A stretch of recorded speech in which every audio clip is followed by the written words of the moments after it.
We're going to demonstrate how discount scheduler can be set up for all kinds of different discounts that are triggering all at the same time, and yet it will only allow the merchant to apply one discount per item during transaction. So let's get started. First, we're going to add the first discount. We're going to give it a name.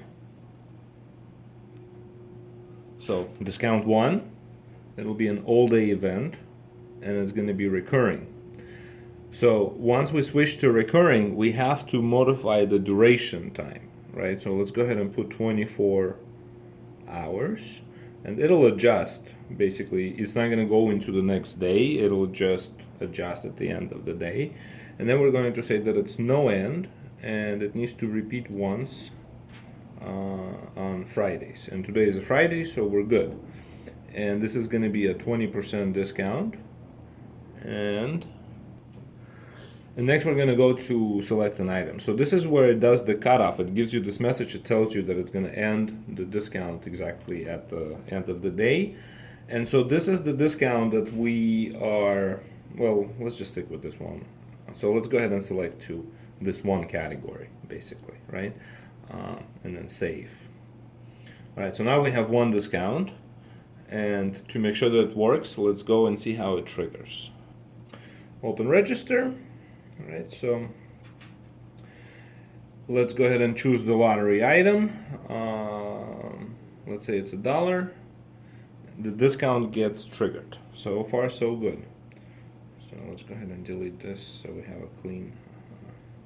Let's go back to discount scheduler. Where is it?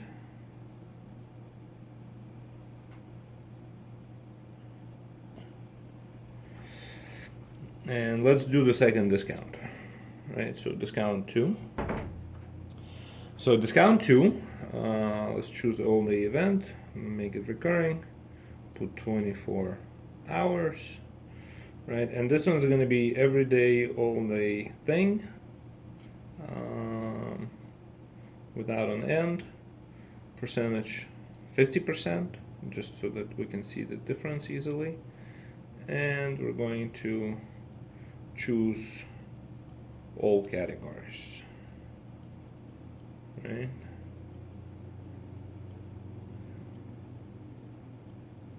Basically.